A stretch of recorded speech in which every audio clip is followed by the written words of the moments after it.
So guys, Simply Shredded part 4 of the 5 here. This one's going to go into more about the recovery process from the gym, because we don't grow in the gym. We don't grow while we're lifting. We grow when we come at the gym and we recover and rest and repair those muscles. When we go to the gym, man, the smallest point of the muscle belly, right, is called a sarcomere. Inside of that, protein filament is called actin and myosin. There's 3 actin and 2 myosin in the smallest form, right? Those cross bridges that connect those two. When we contract our muscle, the cross bridges bring the actin protein filaments over the myosin ones. And as we start lifting them, we rip the cross bridges, making a separation there. That separation, all this blood goes, that's a pump, and you're feeling that so alive and that great high you get in there. Well, that's when it rips and they separate.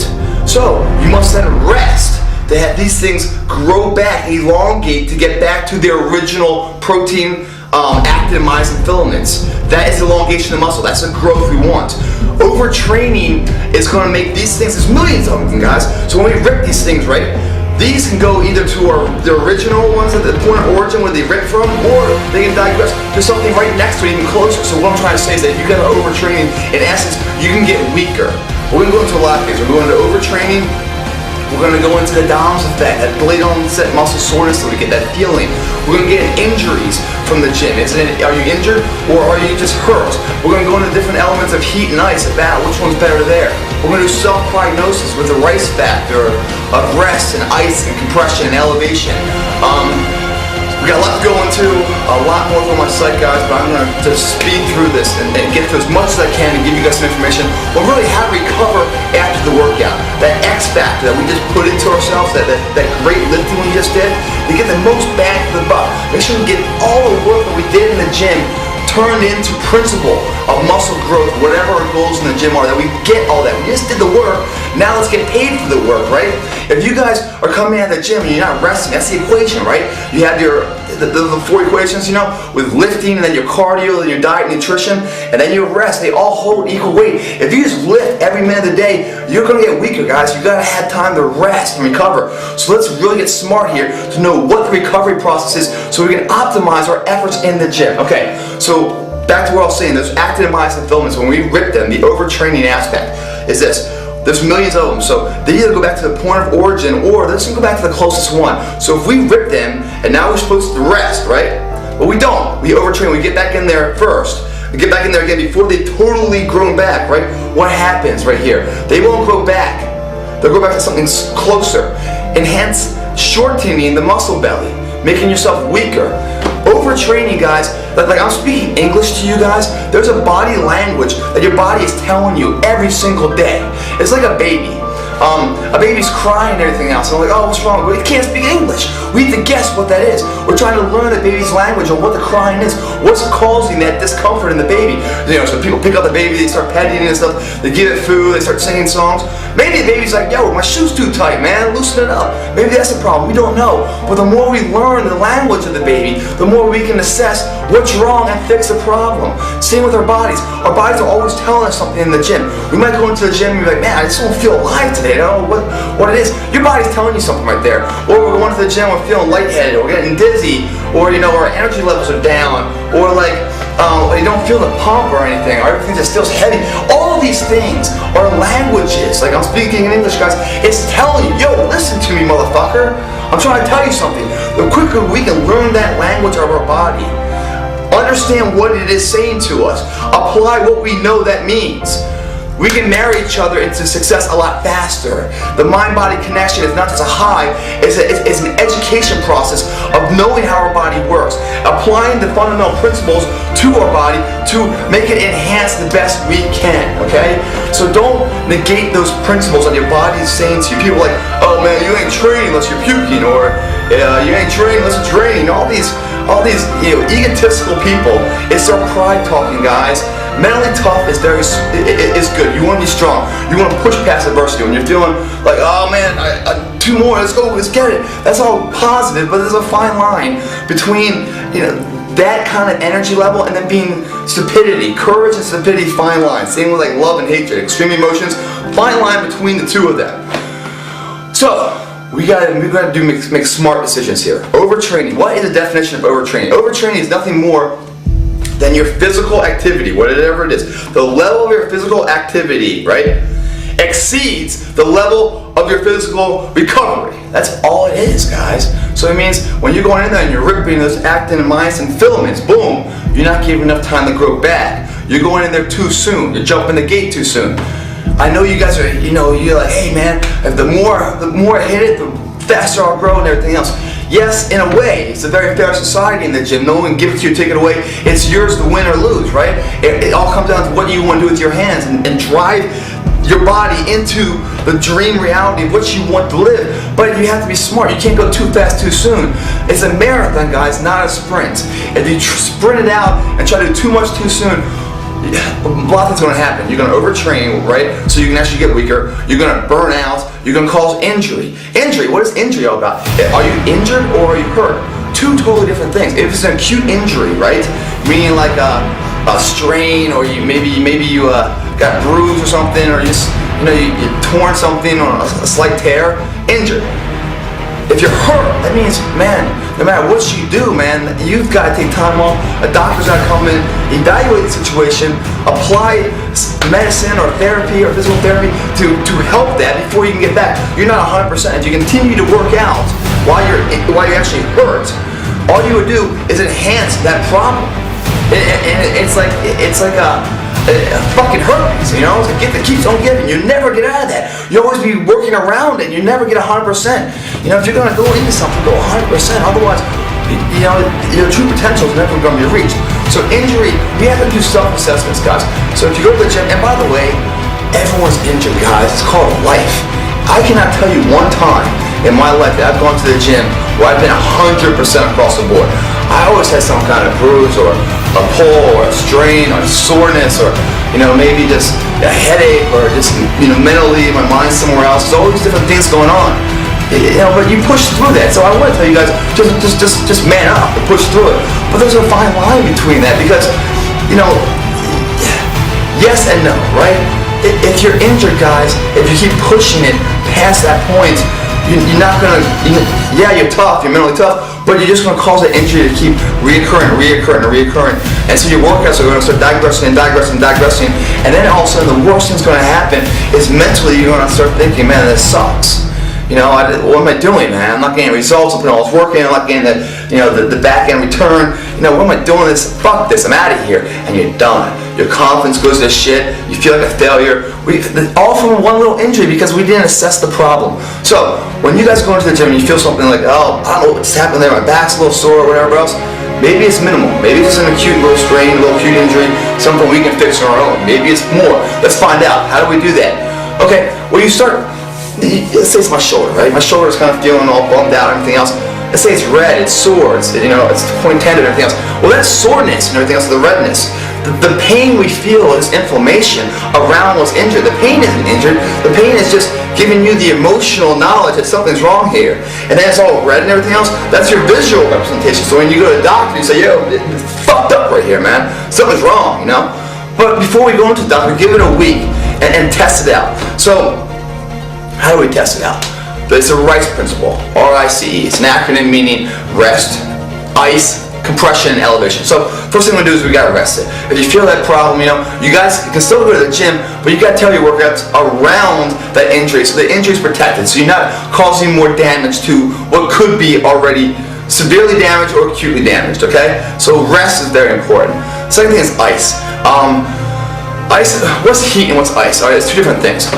Before you go into a workout, that's when you want to do heat. Before an activity is heat, half an hour before. If I have a little bit of a pull or something I'm working through or something, I don't think it's something serious and you get checked out by a professional doctor.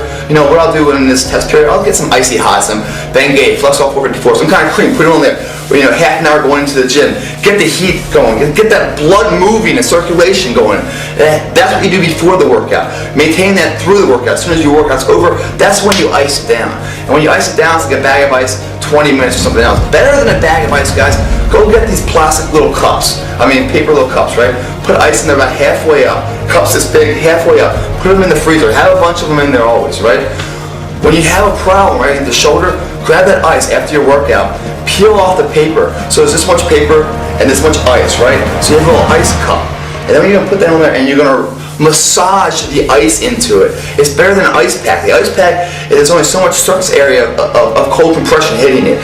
When you have a thing of ice and you're massaging it, it goes deeper into whatever the targeted problem is to really help slow down the blood and the inflammation, the swelling of it, so you can, it can recover faster. So that's the ice. The next thing is compression. If you have an ace bandage or something, wrap that guy up. Keep compression on there. It'll help the inflammation, help the swelling, keep it controlled. Last thing is elevation. Gravity is your friend. Lift it high, man. Let that gravity start pulling all the inflammation out, all the swelling and everything else. So we test it out, we see what it is. Also, stretching is very important. Well, why is stretching important? Or any kind of light cardio? Because it increases your wind, right? So you're increasing your circulatory, and you start moving blood through. So you're moving different elements, minerals, and vitamins that help repair that, your white blood cells and everything else. Same with stretching. You're elongating the muscle, opening up different channels to get more blood in there. It's going to help out. But let's say over time, man, we're still feeling that pain. It's not going away or everything else. Gotta get checked out, man. Period. Gotta get checked out. I know too many people, including myself, that have just been too stupid at times and said, I'll push through it, push through it, push through it. Right now, I've got a bump shoulder on my, that's what I'm doing. I got a bump shoulder still. And I went to the doctor because I went for a while, and it's actually something that I can't fix. It's something that surgery has to go and do it later in life. Now, why did it happen? Genetics, I don't know, overtraining, going too hard when I was early on before I was really smart about all this stuff. So hopefully you guys can learn from my mistakes and find that problem that probably existed, 5, 6, 10 years ago, and I didn't address it properly, so now I have a problem here. I can still go, but one day it's going to fucking hit, and then I'm going to have to go get some surgery. I'll be out for a couple months. And doesn't that suck? Because when you're out, guys, when you have an injury and you keep pushing it, what will happen is you push yourself into the hospital bed, or push yourself out of the gym for 2 months, and what happens there is we get this mental problem in our heads, this depression that, man, before that mind-body connection was so strong because I felt alive when I went to the gym. I felt like I was on top of the world. Now all of a sudden I'm bedline, I'm sideline. I can't be part of it. And what my medicine, what pulled me out of the depression, that physical activity of work, dealing with stress in a physical state is no longer an arsenal in my weaponry. I can't use that because I've injured myself. I wasn't smart. So now I'm just sitting there thinking about how much it sucks and I can't do anything. It's like my hands are tied, Then depression starts hitting in, and then one thing, a domino effect, hits another aspect of your life to another aspect of your life. Then you're buried in a hole, man. The debt of life, depression, doesn't heal itself, guys. All right. So, but then again, when we go to the gym, also, if you guys haven't worked out for a while, you get something called a DOMS effect, and everyone gets this. If you haven't worked out for about a week, or you're doing a totally different workout, something you haven't done, for example, I tell guys on the site, if you guys ever gone rock climbing, you've never gone rock climbing, and after that rock climbing routine, that workout rock climbing, you can't write your name because you've used so many different muscles in your forearm you've never used before. They're so sore, and you're like, oh my god, what happened? Or if you just hit legs really hard and you try to sit on the john, you're like, whoa, and you go crashing into the toilet because you don't have the strength anymore. So it's so sore. I mean, it's sort of like point tender. You touch it, and you're like, whoa, man, someone gives you a hug, you're like, whoa, dude, man, you're killing me here. Like, what's wrong with you? It's called a DOMS effect, a delayed onset muscle soreness. It's common, you can't do anything about it. It's your body saying, yo, you just kicked my ass, man. I wasn't ready for that. I need a little more time to repair.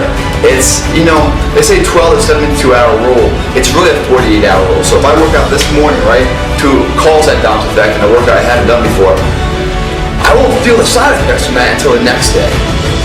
Not the next one, the morning after, meaning a 48 hour rule. So the next morning I might be sore. The real soreness is going to come kick me in the ass the morning after the first morning, okay?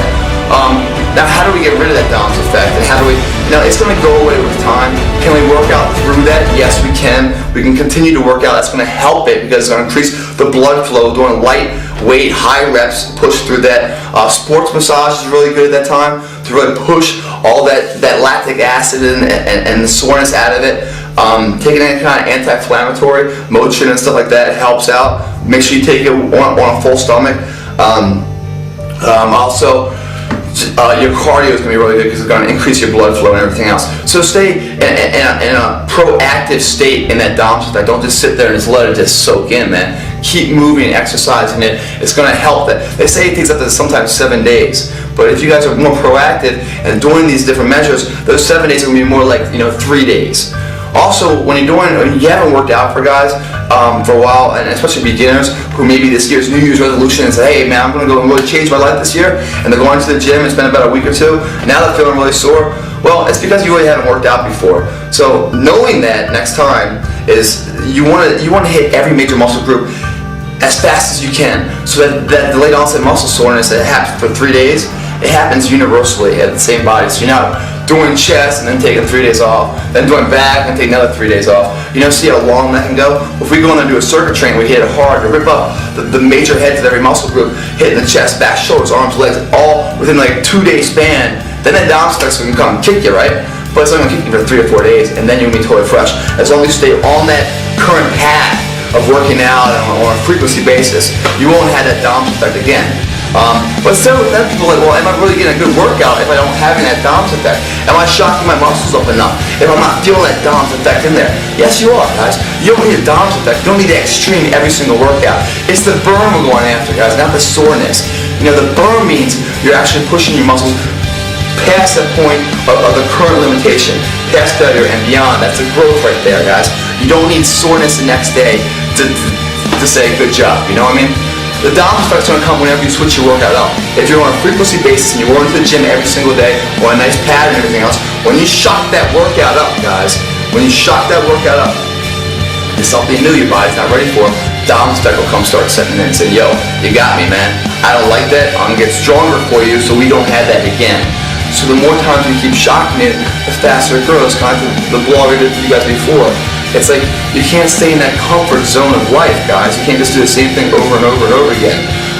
Same with eating, guys. If you do the same workout over and over again and you eat the same way over and over again, and you're like, dude, I keep going to the gym and everything, I'm not growing. You're not gonna grow, guys. Your body's smarter than you think it is. It's going to find a more efficient way to do the exact same workout, which will take away from your end state results of growth, guys. It's 2 steps ahead of you. Same with eating. And everyone's like, well, what about, do you ever cheat meals? You must have cheat meals, guys. Whoever says you shouldn't have cheat meals, out of your fucking mind. When you guys are eating clean, right? Well, no matter how you're eating right now, if you take a snapshot of how you're eating habits right now, that's normality, right? Your body knows that normality. It goes, boom, I'm used to this, right? Same way we shock our system, our physique outside, I mean the external factor in the gym, we must do the same inside ourselves, in the internal factor inside our body. Okay, well what does that mean? Well, if we're eating clean, everything right, low carb, high protein, low fat, eating real clean, 4, 5, 6 meals a day, or that one big meal, whatever your end state goals are, if we don't change that up, it's going to have the same effect as if we don't change our workout up, meaning plateau, no longer rise. Because our body is getting used to it. It's like no longer is it pass and go and collecting $200. It's just like straight to jail. I mean, the food's coming in and knows exactly what the food is all the time. So it's like, oh yeah, same thing. Go ahead, man. You're good. You're good. It's like a checkpoint on the street, and Bob that works there. You come pulling in. You got a red car, and Bob knows you come at 7 o'clock every day. You come pulling up, and he's way there. Hey, all right, man. Bob lets you right through because you got a red car at the same time. Well, you come in at a different hour, or you come in a different car. Oh, Bob's holding you up. Like, yo, Bob, you know me. Oh, okay, yeah, good. Same with the food coming through your digestive tract. If it doesn't know, if it knows what it is all the time, it's like, yeah, we're good, boom. All of a sudden you throw a cheat meal in there, right? But what happens when it keeps on saying, oh, we're good? Our metabolism just starts lowering itself because the body doesn't have to work as hard to break down the food. It knows the food. It's used to the food. It's the same diet and everything else. Our metabolism slows down. We don't want that. We want the metabolism high. Metabolism high is going to start burning up all the fat, get the nutrients into our body and everything else. So how do we keep it high? How do we keep raising that metabolism? Especially if we want to lose weight, guys, if that's your end state goal, that cheat meal. Now, the cheat meal doesn't mean, hey, my cheat day or my cheat meal, so let me really indulge here and really just destroy my entire workout and diet routine on this one meal. No, it's simple, guys. It's not 4,000 calories in one sitting. It's just changing it up. Throw some sugars. Throw something in there you like to eat, something that satisfies the appetite. Because really, when you're eating, guys, it's not about satisfying the appetite. It's about fueling the body. But in the cheat meal, you want to do that. You want to throw in something your body's not used to. So when it comes down the pike at that checkpoint where Bob's sitting there, he's like, whoa, what is all this stuff? All right. So we keep them sharp, right? Same with your body. Throwing those cheat meals, it keeps it sharp. So it always has to examine everything that's coming through because it doesn't know. Maybe it might change. keeps the metabolism high. Same with your workouts, you gotta keep that high. The other thing about this body language and everything else I'm telling you guys about, and I'm trying to go as fast as I can, there's so much I'm missing. Go to my site, everything's there, and I'm more like normal pace of talk. If you guys are feeling a little bit like when I go for a shoot, guys, I'm really dehydrated, carb depleted, and everything else. I'm in a state where I'm dizzy, I'm all over the place. But that's the price I will pay for the cover to look a certain way. Meaning, like I said in another blog, that the better the picture is, it's directly correlated to the worse you kind of feel, because you're so depleted and everything else, and you have this fake smile like, I'm okay, but you're really just dying for this shit to be over, so you're going to replenish yourself with food and water and nutrients. I don't go into a workout at that state, you know. I don't go into a workout where I'm that dehydrated or anything else. That's not a walking everyday look, you know. That's just for shooting a cover or whatever else. Yeah, you stay lean and everything else, but you have to stay at a performance grade, an optimal level, so that you can continue to grow and continue to improve. If you're that depleted, especially dehydrated, guys, you're gonna gas out fast. You're not gonna have the energy. You're not gonna get through that workout. So you're really gonna start slowly lowering your potential of what you can be. Especially with hydration, guys. And hydration is not just drinking water, guys. It's not about just having water and everything else. It's electrolytes. When you guys do a muscle contraction, right? When I'm doing a muscle contraction here, right? That's an electric process within the body. Electrolytes, you know, the main ones are calcium, magnesium, and potassium. There are electric ions that consider like in stupid simple English, a spark plug of your car. Those are the electrolytes. That's what you need, that spark plug to get the whole system started so you can move it, right? If you don't have those electrolytes, you really can't. You're taking yourself out of the game, guys. And real fast, I just forgot something else. The Dom's effect, guys. It comes on the eccentric contraction of your muscle. Meaning, well, there's three types of contractions of your body. You have an isometric, a concentric, and an eccentric. An isometric would be something like if you're sitting here and you're flexing, right? You're just holding a form like this, right? Nothing's moving. There's no muscle elongating or shortening. That's an isometric contraction. If you sit on the wall and you do wall squats, isometric contraction. All posing, isometric. Very good, by the way, for especially if you go into a shoot and stuff, to really burn that up and really striate and see all the things you have. The other one is a concentric contraction, the shortening of the muscle. So if I grab my arm, I'm doing bicep curl here, right? And I bring my arm up, I'm shortening the belly of my bicep right here, right? Shortening it. That's a concentric contraction. The opposite of that would be eccentric contraction. It's a contraction of a muscle in an elongated state. So like the negative rep, you know, when you guys are doing negative reps or negative drop sets and stuff, or when I curl up, I'm bringing the weight back down, you know, that's the eccentric contraction. The reason why I'm emphasizing the eccentric contraction, that is where all the Dom's effect comes, guys. It doesn't come in the isometric, somewhat, not in the concentric, just in the eccentric, guys. The eccentric contraction right there. Which is really good to know. So why is that? Because your body's not used to that. Everything's used to is lifting it up, not really letting it down, right? So think about your workouts. If you really want to grow and push past the failure, these drop sets and supersets are so crucial because it's shocking the system within the same universal lift that you guys have been doing. So you have a body member that really pull that weight down. You just hold it up as much as you can do on a drop set. You get killer results. You will get a Dom's effect big time too. But that Dom's effect is just telling you, good job, man. You just killed it in the gym. Get ready for some growth. Growth doesn't happen, guys, in the gym. Again, 360, we're coming back to the end of this now.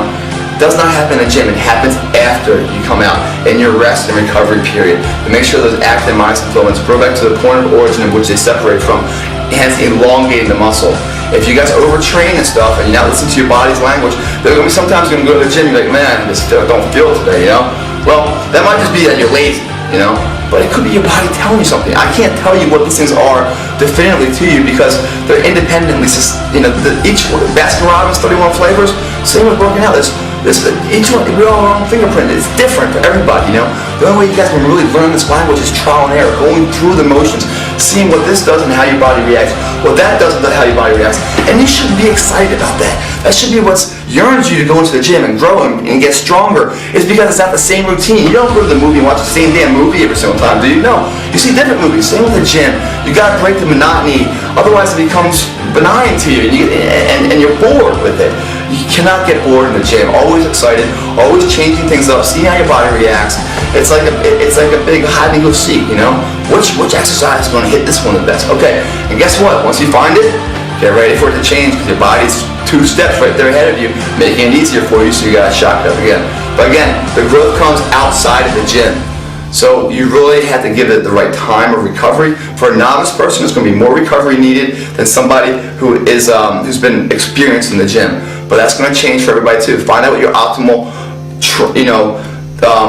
rest period is. No, it doesn't mean to be days. You can tailor your workouts around different regimens, so that you're doing chest one day. Like for me, I do a five-day split where I go chest, back, shoulders, arms, legs. Don't take a day off, so I go chest, then I go back, shoulders, arms, legs, then chest again on day 6. So that's 4 days off for chest. Yes, I'm working a little bit of chest with shoulders.